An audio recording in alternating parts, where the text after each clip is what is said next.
At 10:48 a.m. on the 12th of October 2013, a charter bus operated by a Colorado tour company pulled onto U.S. Route 550 just south of the town of Silverton. The bus was a 47-passenger MCI coach, silver and blue, carrying 23 passengers and a driver named Gary.This.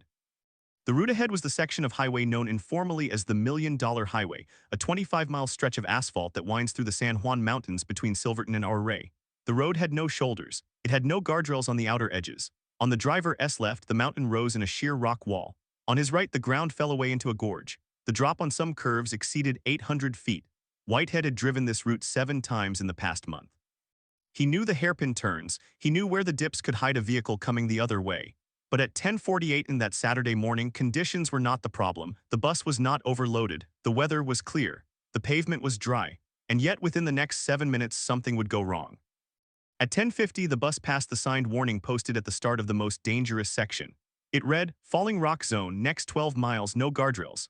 The driver acknowledged it to his passengers over the intercom. He said, according to later interviews with survivors, that they were about to enter the part of the road that people called the edge of the world. A few passengers laughed. One woman took a photograph through the windshield. The bus rounded the first curve, a tight left-hand sweep known locally as the Crown Bend. Whitehead did not reduce speed enough. The bus drifted slightly toward the center line. A pickup truck coming from the opposite direction flashed its headlights. Whitehead corrected. The bus settled back into its lane. At 10:52, the bus approached a right-hand curve called the Glide. This curve had a slight negative bank. The pavement tilts away from the mountain on many of these bends, because so many of the S-turns are carved into the side of a canyon, and the road was built in the 1920s, graded originally for mining wagons. Whitehead did not slow. He entered the curve at an estimated 34 miles per hour, which the National Transportation Safety Board would later describe as moderate but still too fast for this road on a bus with a high center of gravity. The rear wheels of the bus lost traction on the pavement. The bus began to slide toward the right edge. There was no rumble strip. There was no barrier. The driver cranked the wheel left. The vehicle started to tip. The passengers screamed. At 10:53, the bus rolled onto its side, then slid sideways toward the cliff. The left side of the roof struck a guardrail post the highway department had installed 3 years earlier after a fatal car crash in the same spot. The post broke. The bus slid another 12 feet before the right side of the roof snapped off against a large boulder. The bus came to rest on its side, wedged between the boulder and a smaller outcropping. The left side of the bus hung over the canyon. Passengers inside had to climb upward to escape through the emergency hatch on what was now the top of the vehicle. The driver was unconscious. One passenger, a 62-year-old man sitting on the right side of the bus, died instantly from head trauma. 6 others were hospitalized with serious injuries. The rest escaped with cuts and bruises. What happened? Emergency crews arrived within 18 minutes. The first officer on scene was a deputy from the San Juan County Sheriff's Office. He later stated that the bus had come within 3 feet of falling over the edge. If it had gone over, the drop was more than 600 feet. The bodies likely would not have been recovered for days. The deputy closed the road and called for a helicopter to airlift the most critical patients. The driver, Whitehead, was taken to a hospital in Durango. He had a concussion and a fractured rib. At the hospital, he told investigators that he did not remember the crash. He remembered the warning sign. He remembered the pickup truck flashing its lights. Then there was a gap. The NTSB sent a team of 5 investigators to the site. They examined the wreckage. They looked at the bus's tires, which were within legal tread depth. They checked the braking system, which was functional. They inspected the steering, which showed no defects. The bus had passed a safety inspection 3 months earlier. The driver had a clean record with no citations for speeding or reckless driving in the previous 5 years. The investigators then looked at the road itself. U.S. Route 550 between Silverton and Ouray was built in the 1980s as a wagon road to connect mining camps. When Colorado began paving highways in the 1920s, the state simply paved over the existing path. The road follows the contours of the mountain. It has no shoulders because there is nowhere to put them. It has no guardrails on many sections because the ground is too unstable to anchor them. In some places, the road is only 18 feet wide, which is barely enough for 2 cars to pass and certainly not wide enough for a 47-passenger bus and a pickup truck to pass safely at the same speed. The curves are not banked for modern vehicles. Many of them are reverse camber, meaning the road slopes away from the direction of the turn. This pushes vehicles toward the outside edge. For a passenger car traveling at the posted speed of 25 miles per hour, the risk is low. For a bus with a high center of gravity, the margin of error is razor-thin. The NTSB report, released 14 months after the crash, concluded that the probable cause was the driver's failure to reduce his speed before the curve. But that conclusion, while technically accurate, did not explain the deeper problem. The deeper problem was that the road had been allowed to remain in a state that no modern design standard would permit. The Colorado Department of Transportation had studied the million-dollar highway repeatedly since the 1990s. Each study recommended millions of dollars in improvements, widening the road, adding guardrails, installing warning systems for large vehicles, building pullouts where trucks and buses could stop to let oncoming traffic pass. But those improvements were never fully funded. The highway runs through a national forest and a designated scenic byway. There are environmental restrictions. There are historical preservation concerns. There is a limited budget. The state prioritized other projects on highways with higher traffic volumes. Meanwhile, the tour bus industry in southwestern Colorado grew. Companies started running daily tour from Ouray to Durango, using the million-dollar highway as the centerpiece of their marketing. The passengers were tourists from across the country, retirees, families, photographers. They did not know that the road they were riding on had been rated by multiple transportation safety experts as one of the most dangerous in America. They did not know that in the previous 20 years, there had been 12 fatal accidents on that 25-mile stretch, killing 17 people. They did not know that the Colorado Department of Transportation had a file of internal memos describing the road as a high risk for catastrophic failure in the event of a bus or truck incident. Those memos were not public. The crash on October 12, 2013 was not the first bus accident on the million-dollar highway. In 2004, a bus carrying a church group from New Mexico lost its brakes on the descent south of Ouray and crashed into a retaining wall, injuring 14. In 2007, a bus carrying international tourists hit a rock fall and overturned, killing one person. In 2010, a tour bus slid off the road during a rainstorm and came to rest on its side, with no fatalities only because the bus struck a large outcrop that prevented it from rolling further. Each time the NTSB or state police issued recommendations. Each time the state promised to study the issue. Each time nothing changed. The 2013 crash was different only because a passenger died and the survivors filed a lawsuit. The lawsuit revealed the internal memos. It revealed that the state had known for years that the road was dangerously narrow for large vehicles and that the reverse camber curves were a known hazard. It revealed that the state had not posted any warning signs specifically for buses or large recreational vehicles, despite a 2006 study that recommended exactly that. The lawsuit was settled out of court for an undisclosed sum. The state agreed to install 2 new warning signs at the entry points to the dangerous section. One sign says "Watch for buses."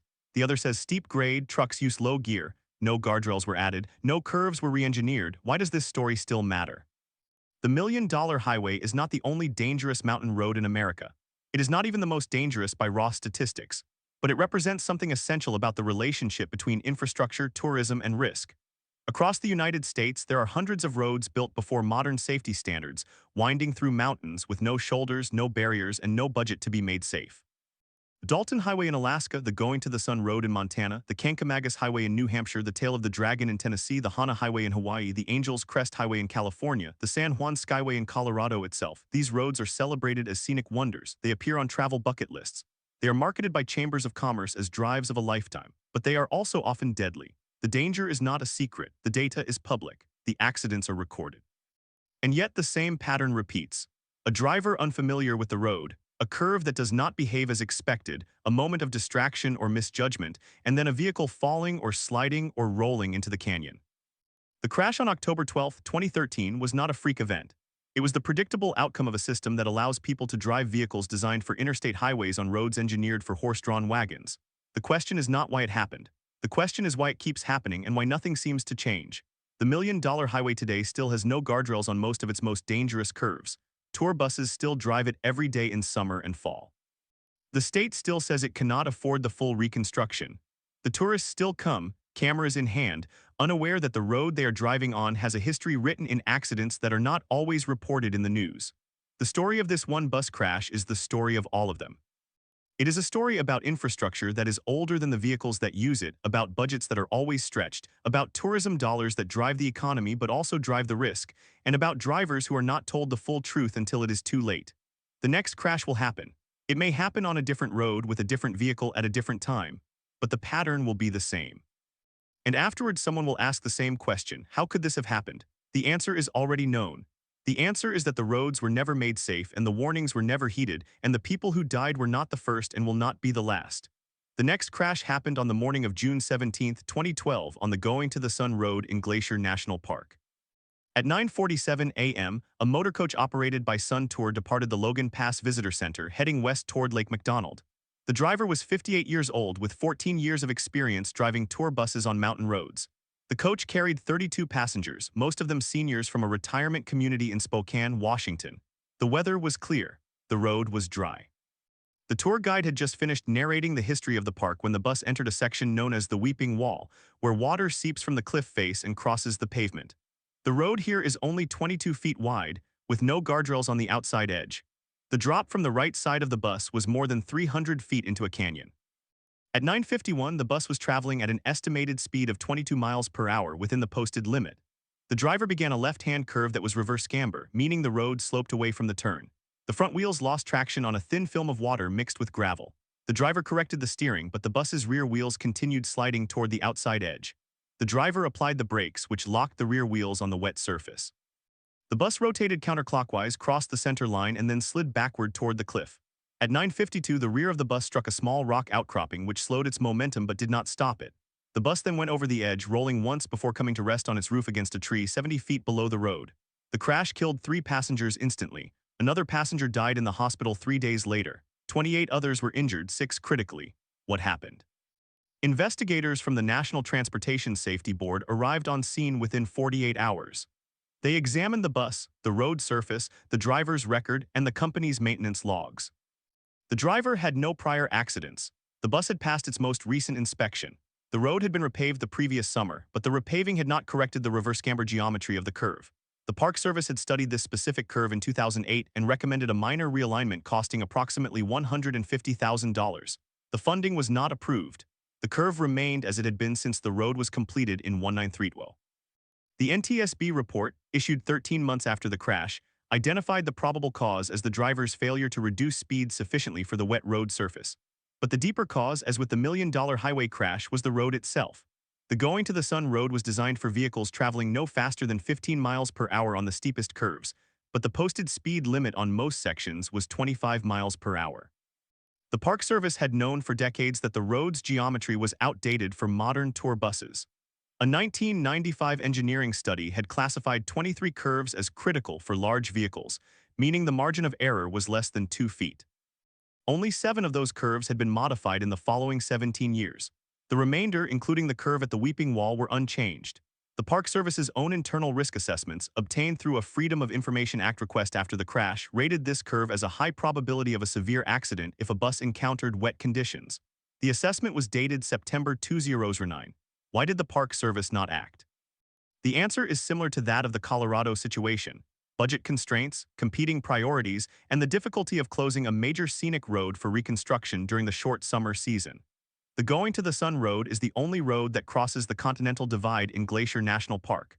Closing it for even a single season would cut tourism revenue by an estimated $40 million. The Park Service chose to leave the dangerous curves in place, relying on driver skill and good weather to prevent accidents. That calculus failed on June 17, 2012, but the crash on the Going to the Sun road did not end the pattern. In 2014, a motorcyclist lost control on the same curve during a rainstorm and died after striking a rock wall. In 2016, a rental recreational vehicle, a Class C motorhome, overtook a slower vehicle on a curve downhill from the Weeping Wall, forced a sedan off the road, and killed the driver of the sedan when it descended the slope. Each incident was investigated. Each report recommended additional warning signs, stricter enforcement of speed limits, and retrofitting of the most dangerous curves. Each recommendation was noted and filed.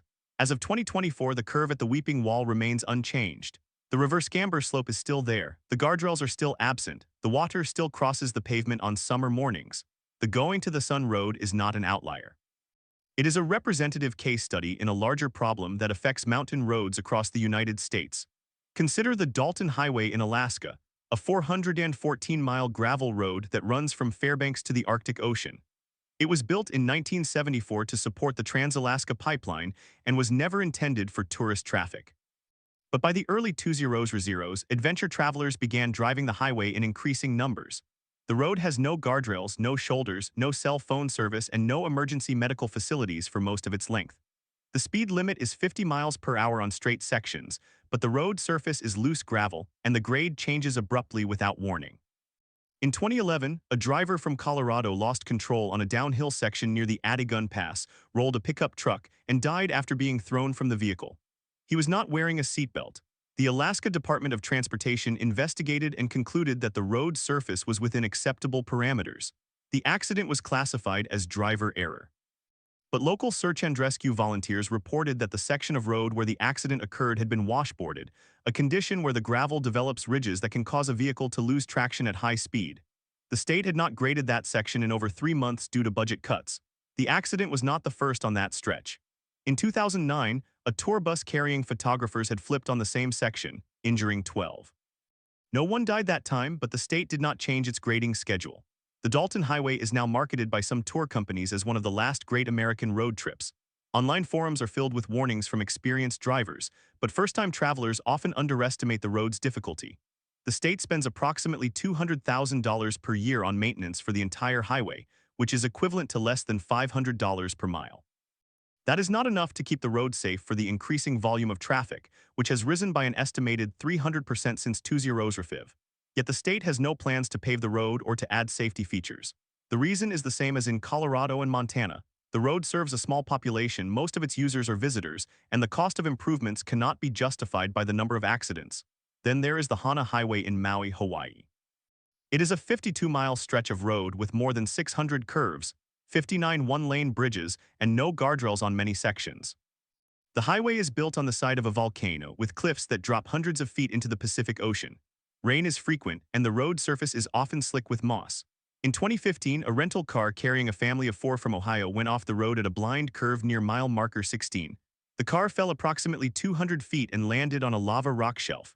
2 adults and 1 child were killed.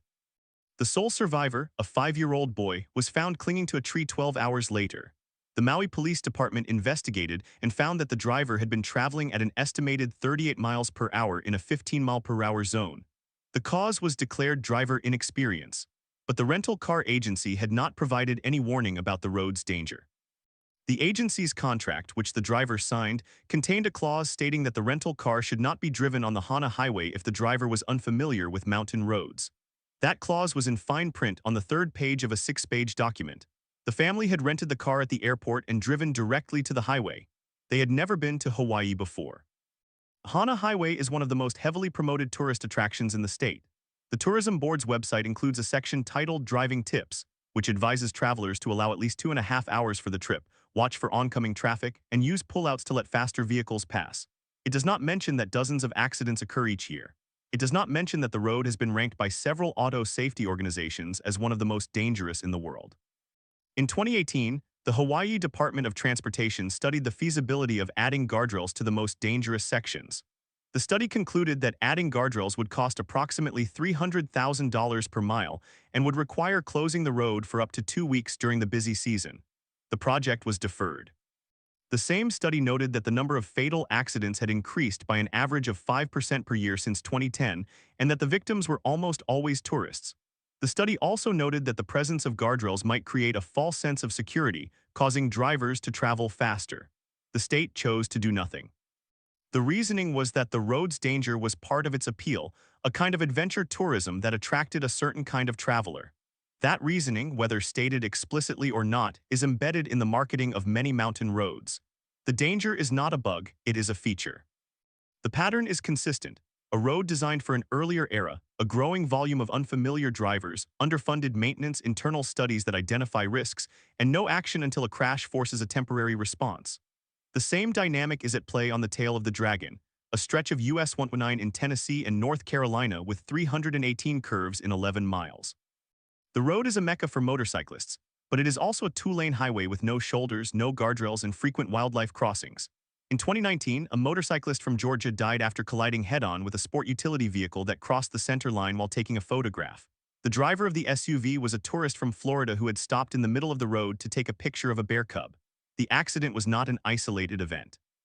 Since 2000, there have been more than 70 fatal accidents on the Tail of the Dragon, making it one of the deadliest roads per mile in the United States. The Tennessee Department of Transportation has posted warning signs at both entrances, but there are no speed cameras, no increased patrols, and no plans to widen the road or add barriers. The local tourism board promotes the road as a must-ride for motorcycle enthusiasts. The danger is part of the branding. These are not stories of isolated human error. They are stories of systemic failure. The systems that design, fund, maintain, and govern these roads operate under constraints that prioritize cost, tourism revenue, and tradition over human life.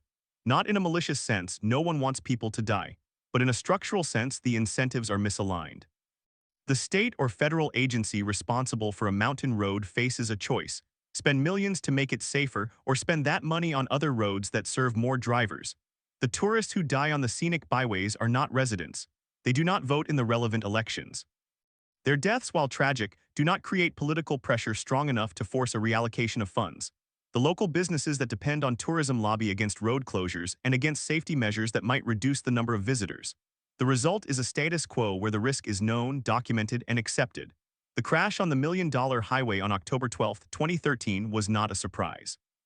It was the predictable outcome of a system that had been studied, assessed, and allowed to continue unchanged. The same can be said for the bus crash on the Going to the Sun Road in 2012, the rental car on the Hana Highway in 2015, the motorcycle on the Tail of the Dragon in 2019, and the pickup on the Dalton Highway in 2021. Each crash was preceded by a chain of decisions: a road built too narrow, a curve left unbanked, a guardrail not installed, a warning sign not posted, a study not funded, a maintenance schedule not kept. The final link in the chain was the driver, the person who, in a moment of misjudgment or bad luck, became the cause of the accident in the official report. But the report is not the full story. The full story is longer. It begins decades earlier with a surveyor marking a route through the mountains and with a state legislature choosing to pave that route instead of building a new one. It continues through years of budget hearings, environmental impact statements, and tourism board meetings. And it ends, as it always does, with a phone call to a family telling them that someone they love will not be coming home. The road remains. The tourists still come. The next crash is already being prepared. On the afternoon of July 27, 2018, a 2015 Ford Explorer with Oregon license plates entered the Going to the Sun Road at the West Glacier entrance station. The vehicle carried 5 passengers, 2 parents, 3 children aged 11, 8, and 6. They had driven from Portland the day before. The father had visited Glacier National Park 15 years earlier, but the mother had never seen it. The ranger at the gate handed them a map and a brochure. The brochure included a warning about narrow roads, steep drop-offs, and the need to use lower gears on descents. It did not mention that in the previous 5 years there had been 43 accidents on this road, 7 of them fatal. It did not mention that the road's most dangerous section, the Loop, had been the site of 3 fatal crashes since 2010. It did not mention that the Park Service had studied those crashes and concluded that the primary cause was driver error, specifically failure to reduce speed on sharp curves. At 2:15 p.m., the Explorer reached the Loop. The speed limit there is 15 miles per hour. The father later told investigators that he was traveling between 20 and 25 miles per hour. The road makes a sharp left turn, then immediately a sharp right with a sheer drop of approximately 800 feet on the right side. The guardrail on that section is a cable rail designed to catch vehicles but not to stop them completely. The Explorer hit the left side of the turn, overcorrected, and slid toward the right. The rear wheels went over the edge. The vehicle tipped backward and began to roll. It fell for about 60 feet before striking a large boulder. The boulder stopped the descent. The family was trapped inside. A passing motorist called 911 at 2:17 p.m. Rangers arrived at 2:32 p.m. Rescue crews had to rappel down the slope. The father had a broken arm and a concussion. The mother had a fractured pelvis. The oldest child had a skull fracture. The 2 younger children were uninjured. All 5 were evacuated by helicopter to Kalispell Regional Medical Center. The father was charged with reckless driving. He pleaded guilty and paid a fine of $500. The family did not return to the park. What happened? The crash on Going to the Sun Road on July 27, 2018 was one of dozens that occur each year on the road that crosses the Continental Divide. The road was built between 1921 and 1932, designed for vehicles of that era that rarely exceeded 30 miles per hour. Today, the average vehicle is wider, heavier, and faster. The road's lanes are narrow, with no shoulders in many sections. The Park Service has installed warning signs, but studies have shown that drivers often ignore them or misjudge the sharpness of the curves. The National Park Service conducted a safety assessment in 2015 that identified the Loop as a high-risk area. The assessment recommended installing a concrete barrier instead of the cable rail. The estimated cost was $1.2 million. The Park Service did not have the budget. The assessment also recommended reducing the speed limit from 15 miles per hour to 10, but that change was not implemented because it would require a formal traffic study that would take at least 2 years to complete. In 2017, a fatal crash occurred at the same location when a motorcycle failed to negotiate the turn. The rider died at the scene. The Park Service then repainted the lane markings and added a reflective sign warning of the curve. The cost was $18,000. No barrier was installed. The question investigators ask after each crash is the same: why wasn't the road made safer before someone died? The answer is always the same: budget constraints, competing priorities, and a risk assessment that accepts a certain number of fatalities as inevitable. The National Park Service manages more than 400 units, including roads, trails, buildings, and utilities. The maintenance backlog across all parks is estimated at over $12 billion. Going to the Sun Road alone requires approximately $140 million in deferred maintenance. The Park Service receives annual appropriations from Congress that are barely enough to cover basic operations. For safety improvements that cost millions, the Park Service must apply for special funding from the Federal Highway Administration's Park Roads and Parkways program. That program has a total budget of about $400 million per year, shared among all federal land management agencies. The competition is intense. In 2019, the Park Service applied for funding to install barriers on the loop. The request was denied. The application noted that the crash rate on that section was 3 times the national average for similar roads. The denial letter cited insufficient funds. In 2021, another crash occurred at the same location. This time, a rental car from Texas went over the edge. 2 people died. The Park Service then received emergency funding from the Department of the Interior, and barriers were installed in Tuziratwatwo. The cost was $1.5 million. The work took 8 weeks. How could this have happened? The answer lies in the funding structure. The Park Roads and Parkways program operates on a priority formula that weighs factors like traffic volume, pavement condition, and historical significance. Safety is only one of many factors, and it is not weighted heavily enough to move a project like the loop barrier to the top of the list. The system is designed to maintain the existing road network, not to retrofit roads for modern safety standards. When a crash occurs, the response is reactive. A temporary fix might be applied, a sign, a guardrail repair, but the systemic issue remains. The road is still narrow, the curves are still sharp, the drivers are still unfamiliar. The next crash is only a matter of time. The same pattern plays out on other national park roads. The Trail Ridge Road in Rocky Mountain National Park, for example, is the highest continuous paved road in North America, reaching an elevation of 12,183 feet. It has no shoulders, no guardrails on many sections, and a surface that is often covered with ice even in July. In August 2016, a tour bus carrying 12 passengers from India went off the road near the Alpine Visitor Center. The driver was a 58-year-old man with a commercial license who had driven the route only twice before. The bus slid on a patch of ice, struck a rock wall, and overturned. 3 passengers died. The National Transportation Safety Board investigated and found that the driver had not been trained on mountain driving, that the bus had worn tires, and that the road had no warning system for icy conditions. The Park Service responded by adding a variable message sign at the entrance, but the sign is only turned on during weather events that meet a specific threshold, visibility below 1/4 mile or pavement temperature below freezing. On the day of the crash, the pavement temperature was 31 degrees Fahrenheit, above the threshold. The sign was off. The NTSB recommended that the Park Service lower the threshold and install automated temperature sensors. As of 2025, those recommendations have not been implemented. The cost of inaction is measured in lives, but the cost of action is also high. The Park Service must balance safety against the preservation of natural landscapes. Guardrails, barriers, and widened roads alter the visual and ecological character of the parks. Some environmental groups oppose safety improvements on the grounds that they degrade the wilderness experience. The Park Service, caught between competing demands, often chooses the path of least resistance, do nothing until a crisis forces action. The crisis comes, action is taken, and then the system returns to its default state of underinvestment. This is not a story of negligence in the usual sense. The people who manage these roads are dedicated professionals who care deeply about safety. But they operate within constraints that are beyond their control. The funding is insufficient, the political will is absent. The public demand for safety is strong after a tragedy, but it fades quickly. The tourists return, the crashes continue, and the cycle repeats. On May 12, 2022, a crash on the $1 million highway south of Ouray, Colorado, claimed the life of a 43-year-old woman from Texas. She was driving a rented Jeep Wrangler with her husband and 2 children. The vehicle was found at the bottom of a 200-foot ravine. The husband survived with minor injuries. He told investigators that the family had been on vacation for 3 days.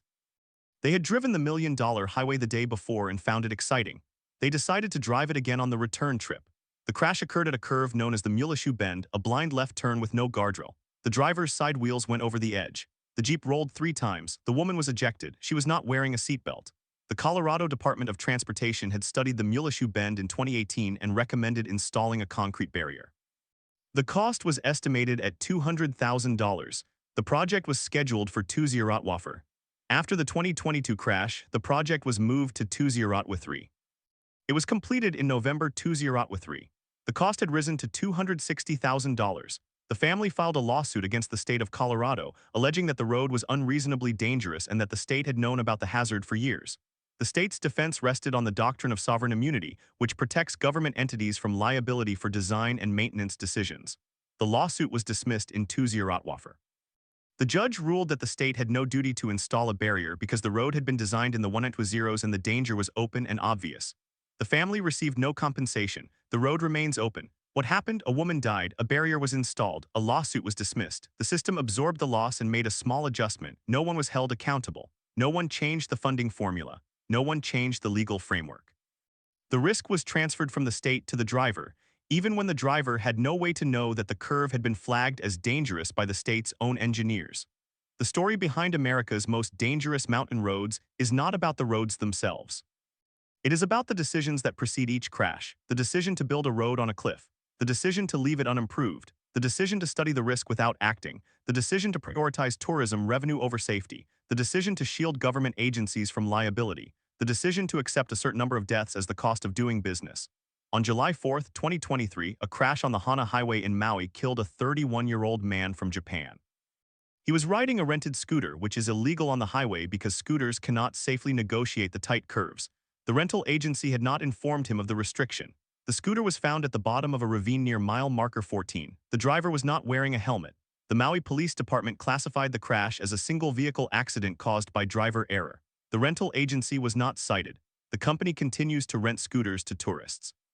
The highway remains unchanged. How many more must die? That question is asked every time. It is answered not with action but with more studies, more reports, more recommendations that are filed and forgotten. The system is not broken, it is working exactly as designed. It produces a predictable number of crashes, a predictable number of deaths, and a predictable pattern of regret without reform. The road builders of the early 20th century did not intend to create death traps. They intended to open the mountains to travelers, but intentions do not prevent tragedy. The roads remain and so do the risks. The question is not whether the next crash will happen. It is when and who will be in the vehicle. On August 17, 2019, a minivan carrying a family of 5 from Oregon was descending the Going to the Sun Road in Glacier National Park. The driver was a 42-year-old man with a valid driver's license and no history of accidents.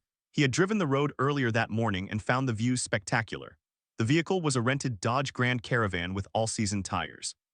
At approximately 2:15 p.m. near the Weeping Wall section of the road, the minivan crossed the center line, struck a rock outcropping, and began to roll. It came to rest upside down against a cliff face. 2 children were ejected. One of them, a 9-year-old girl, died at the scene. The driver and his wife were hospitalized with serious injuries. The other child, a 12-year-old boy, survived with minor cuts. The Going to the Sun Road is 50 miles long and traverses the Continental Divide at Logan Pass, elevation 6,646 feet. It was completed in 1932 and is a National Historic Landmark. The road is only 2 lanes wide, with no shoulders, no guardrails on many sections, and blind curves that force vehicles to slow to 10 miles per hour. The speed limit is 25 miles per hour, but most drivers exceed it because the road feels safer than it is. The surface is narrow and the drop-offs are often hundreds of feet. The Park Service recommends that vehicles longer than 21 feet not drive the road, but the restriction is not enforced. On the day of the crash, the minivan was 17 feet long and within the allowed limit. The National Park Service investigated the crash and concluded that driver inattention and excessive speed were the primary causes. The driver had been distracted by the scenery, a common behavior on the road. No charges were filed. The family filed a lawsuit against the rental car company, alleging that the vehicle was not equipped with proper tires or stability control for mountain driving. The rental company settled out of court for an undisclosed amount. The road remained unchanged.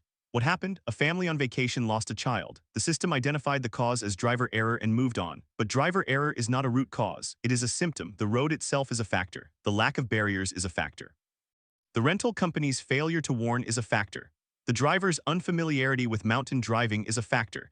Yet the only person held responsible was the driver, who had never driven the road before and was given no guidance beyond a park map with a note about steep grades. The Going to the Sun Road has a well-documented history of accidents. Between 2010 and 2020, there were over 200 crashes on the road, resulting in 12 fatalities and more than 60 serious injuries. The most common crash type was a single-vehicle run-off-road event, often involving rented vehicles. The Park Service has studied the crash data and identified the section between Logan Pass and the west entrance as the highest risk segment. Recommendations include adding cable barriers at specific curves, improving signage, and reducing the speed limit to 15 miles per hour on the steepest sections. None of these recommendations have been implemented. The cost of installing barriers on the entire road is estimated at $15 million. The Park Service's annual budget for road maintenance is approximately $5 million for the entire park. The barrier project would require a separate appropriation from Congress, which has not been made. The same pattern recurs across the country. On September 12, 2021, a crash on the Pikes Peak Highway in Colorado killed a 55-year-old man from Florida. He was driving a rented Ford Explorer. The crash occurred at a turn known as the Bottomless Pit, a hairpin curve with a drop-off of over 1,000 feet. The vehicle went over the edge and was destroyed. The driver was not wearing a seatbelt. The Pikes Peak Highway is a 19-mile toll road that reaches an elevation of 14,115 feet. It is unpaved for the final section. The road has no guardrails, no barriers, and no warning signs beyond a standard curve advisory. The Colorado Department of Transportation had studied the curve in 2019 and recommended a concrete barrier. The cost was estimated at $150,000. The project was scheduled for 2020. After the 2021 crash, the project was moved to 2021 and completed in December of that year.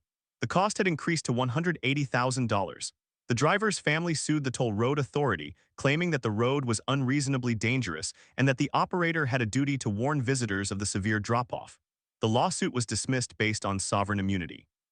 The court ruled that the danger was obvious and that the driver assumed the risk by choosing to drive the road. The family received no compensation. The toll road continues to operate at full capacity with over 200,000 visitors each year. How could this have happened? The legal doctrine of sovereign immunity protects government entities from most negligence claims. It was originally designed to shield governments from frivolous lawsuits that could drain public funds. But in practice, it creates a situation where a government agency can know about a dangerous road condition, choose not to fix it, and face no consequences when someone dies as a result. The assumption of risk argument shifts blame to the driver, even when the driver has no way to know the true danger. A tourist from Florida who has never driven a mountain road cannot reasonably appreciate the risk of a curve with no guardrail and a 1,000-foot drop. The law assumes they can, but the assumption is false. The same legal framework applies to national parks, state highways, and county roads. The entity that built and maintains the road is immune from liability. The driver is always at fault. The result is a system with no incentive to improve safety. A state or federal agency can study a hazard, identify a fix, and then choose not to implement it. The cost of inaction is zero for the agency.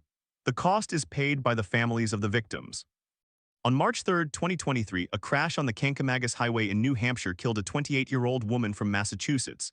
She was driving a rented Subaru Outback with her boyfriend. The crash occurred at a curve known as the hairpin, a sharp left turn with a stone wall on the outside. The vehicle struck the wall at high speed, killing the driver instantly. The boyfriend survived with a broken leg. The Kankamagus Highway is a 34-mile scenic byway through the White Mountain National Forest. It has no guardrails on many sections, no shoulders, and a posted speed limit of 40 miles per hour that is regularly exceeded. The road is maintained by the U.S. Forest Service, which has no specific budget for safety improvements. The hairpin curve had been identified as a high crash location in a 2018 study, but no action was taken. After the 2023 crash, the Forest Service installed a dynamic speed warning sign that flashes when vehicles approach the curve above the advisory speed. The sign cost $40,000. It was funded by a grant from the New Hampshire Department of Transportation. The sign is solar-powered and requires regular maintenance. As of 2025, it is functioning, but the Forest Service has no permanent maintenance plan. When the sign breaks, there is no money to fix it. The curve remains. The danger remains. What happened? A young woman died. A sign was installed. The system made a small, temporary adjustment, but the sign is not a barrier. It is a notification. It assumes that informing a driver of danger is enough to prevent a crash. That assumption is not supported by crash data. Drivers are already aware that curves can be dangerous. What they do not know is that a particular curve has a stone wall and no runoff area. A sign does not change that knowledge. It simply repeats what the driver already knows: be careful. And drivers who are already being careful can still misjudge the curve, especially if they are driving a car they have never driven before. The rental car industry plays a significant role in the story of America's most dangerous mountain roads. According to a 2022 survey, approximately 60% of vehicles on scenic mountain roads are rented or borrowed. Renters are statistically more likely to crash than local drivers. They are unfamiliar with the vehicle, the road, and the conditions. They are on vacation, often distracted, tired, or under the influence of alcohol or medications. Rental car companies do not provide mountain driving instruction. They do not check whether the vehicle is properly equipped for the terrain. They do not warn renters about specific hazards on the roads they will drive. The rental contract includes a clause that the renter is responsible for all damages, but it does not mention that the vehicle may be unsafe for the intended route. The crash on the Hana Highway in Maui in 2023 was a direct result of this gap. The scooter rental agency did not inform the driver that scooters were illegal on the highway. The driver was a tourist from Japan, where scooters are common on winding roads. He assumed the same rules applied. They did not. The agency was not held liable. The driver died. The agency continued business as usual. The pattern is not limited to scooters. On July 15, 2022, a crash on the Cherohala Skyway in Tennessee killed a 35-year-old woman from Ohio. She was driving a rented Harley-Davidson motorcycle. The crash occurred at a curve known as the Horseshoe, a sharp right turn with a drop-off of 400 feet. The motorcycle went over the edge. The driver was not wearing a helmet. The Cherohala Skyway is a 54-mile road that crosses the Cherokee and Nantahala National Forests. It is maintained by the Federal Highway Administration and the Forest Service. The road has no barriers, no shoulders, and a posted speed limit of 45 miles per hour. The Horseshoe Curve had been identified as a high-risk location in a 2019 study.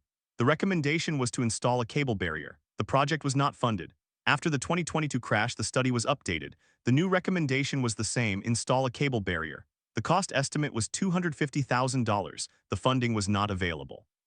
As of 2025, the Horseshoe Curve remains unchanged. The motorcycle rental company that provided the vehicle was not required to disclose the hazard. The driver's family sued the rental company, alleging that the motorcycle was improperly maintained. The case was settled out of court for an undisclosed amount. No one questioned the road. The deeper question is why the system tolerates this level of risk. The answer is rooted in the history of American road building.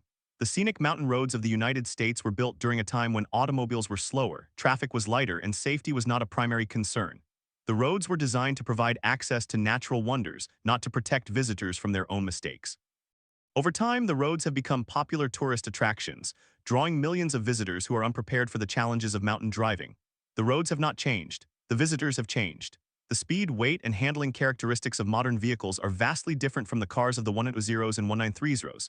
A 1930 Ford Model A could not reach 50 miles per hour. A 2025 Ford Explorer can easily exceed 100 miles per hour. The roads were not built for that. The gap between road design and vehicle capability is a structural problem that cannot be solved by science or education alone. It requires physical changes to the roads themselves, which are expensive and often opposed by preservationists. The National Park Service and the Forest Service are caught between two mandates: protect the landscape and protect the visitors. The landscape wins more often than the visitors. On October 31, 2023, a crash on the Mount Washington Auto Road in New Hampshire killed a 62-year-old man from Canada. He was driving a rented Toyota Camry. The crash occurred at a section known as the Cragway, a steep, narrow section with no guardrails. The vehicle slid on loose gravel, struck a boulder, and rolled. The driver was not wearing a seatbelt. He was ejected and died at the scene. The Mount Washington Auto Road is a 7.6-mile toll road that ascends 6,288 feet. It is open only to vehicles with proper tires and low gear, but these requirements are self-enforced. The road has no barriers, no shoulders, and a surface that varies from paved to gravel to cobblestone. The speed limit is 10 miles per hour on certain sections, but drivers commonly exceed it. The crash was investigated by the New Hampshire State Police, who concluded that driver inexperience and excessive speed were the causes. The Toll Road Authority did not change any policies. The road remains open. The rental car company that provided the Camry was not contacted by investigators. The vehicle had front-wheel drive and all-season tires, which are not recommended for the steep grades and loose surface of the auto road. The driver had no way to know that his rental car was unsuitable. What happened? A man died on a road that has been killing drivers for over a century. The first recorded fatal crash on the Mount Washington Auto Road occurred in 1903 when a horse-drawn carriage overturned. Since then, the road has seen dozens of fatal accidents. The Vermont Department of Transportation listed the road as one of the most dangerous in the Northeast in a 2018 report. No action was taken. The story behind America's most dangerous mountain roads is a story of deferred decisions. Each crash is a moment when a decision could have been made but was not. The decision to install a barrier, to lower a speed limit, to close a road in bad weather, to warn a driver, to enforce a restriction. Those decisions are not made because the system is not designed to make them. The system is designed to maintain the status quo. The status quo is deadly. On January 6, 2024, a crash on the Icefields Parkway in Alberta, Canada, killed a 39-year-old man from Australia. He was driving a rented RV. The crash occurred at a curve near the Columbia icefield where the road is narrow and the drop-off is steep. The vehicle went over the edge and was destroyed. The driver was not wearing a seatbelt. The Icefields Parkway is a 143-mile road that is maintained by Parks Canada, which has a stronger safety culture than the U.S. National Park Service. But even in Canada, the road has no barriers on many sections, and the speed limit is 80 kilometers per hour, which is too fast for the curve. The crash was investigated by the Royal Canadian Mounted Police, who found no fault with the road. The driver's family received no compensation. The road remains open. The question of whether these deaths are preventable has a clear answer. Yes, they are preventable. The engineering solutions exist. Cable barriers, concrete barriers, rumble strips, dynamic speed signs, reduced speed limits, and mandatory driver education are all available. The question is not technical, it is political, it is financial, it is legal. The cost of preventing a single death on a mountain road is often less than $1 million. The cost of a wrongful death lawsuit is often higher, but the lawsuit is rarely successful because of sovereign immunity. The cost of inaction is zero for the government. The cost is paid by private individuals. The math is simple. The result is predictable. The roads will continue to kill. The tourists will continue to come. The families will continue to mourn. The system will continue to absorb the loss and make small adjustments. The barrier will be installed after the crash. The sign will be added after the crash. The study will be commissioned after the crash. The pattern will repeat because there is no mechanism to break it. The most dangerous mountain roads in America are not accidents of geography. They are products of policy, law, and culture. They reflect a choice to prioritize the preservation of the past over the safety of the present. That choice is not inevitable. It can be reconsidered. But reconsideration requires a shift in how we value human life relative to historic landscapes, tourism revenue, and government budgets. Until that shift occurs, the roads will remain what they have always been: beautiful, thrilling, and deadly. On August 5, 2024, a crash on the Going to the Sun Road in Glacier National Park killed a 47-year-old woman from Illinois. She was driving a rented Jeep Wrangler with her husband and 2 children. The crash occurred at the same Weeping Wall section where the 2019 minivan crash occurred. The Jeep slid on loose gravel, struck a retaining wall, and overturned. The woman was partially ejected and died at the scene. The husband and children survived. The Park Service investigated and found no single cause. The weather was clear. The road surface was dry. The driver had no history of accidents. The Park Service classified the crash as a single-vehicle accident due to driver error. No barrier was installed. The road remains unchanged. The cycle continues. The question is not when the next crash will happen, it is who will be in the vehicle. At 10:15 a.m. on July 14, 2024, a silver Toyota RAV4 entered the $1 Million Highway near the town of Ouray, Colorado. The road is officially U.S. Route 550, a 64-mile stretch through the San Juan Mountains. It is known for its narrow lanes, cliffside turns, and a total absence of guardrails along some of the most exposed sections. The driver was a 34-year-old man from Florida. He was traveling with his wife and 2 young children. They had rented the SUV at Denver International Airport 2 days earlier. The vehicle had standard all-season tires and front-wheel drive. The road was dry. The weather was clear. A mile north of the Red Mountain Pass summit, the driver entered a sharp left-hand curve known as the Stony Pass Switchback. The speed limit was 15 miles per hour. The vehicle was estimated to be traveling at 32 miles per hour when it crossed the center line, struck the rocky cliff face, flipped onto its side, and slid toward the edge. It came to rest against a boulder just short of a 400-foot drop. What happened? The driver had no prior experience with mountain roads of this difficulty. He had consulted a GPS navigation app that suggested the $1 Million Highway as a scenic route. The app did not warn him about the road's reputation. The road is classified as a National Scenic Byway, which means any physical alterations must be approved by the Forest Service and the Federal Highway Administration. Guardrails have been considered multiple times but were rejected because they would detract from the natural aesthetic of the byway. The road has no rumble strips, no dynamic speed signs, and no automated enforcement. The advisory speed signs are small, faded, and placed inconsistently. The crash was investigated by the Colorado State Patrol. The driver was cited for careless driving resulting in injury. His wife suffered a broken collarbone. The children, ages 6 and 8, sustained minor cuts and bruises. The driver himself walked away from the crash with no physical injuries. The rental company did not offer any formal mountain driving orientation.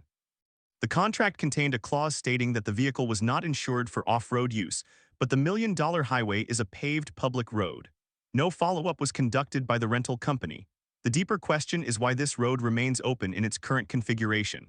The $1 Million Highway has been the site of at least 35 fatal crashes since 1990. The Colorado Department of Transportation estimates that a full guardrail installation would cost roughly $3 million per mile on the most dangerous sections.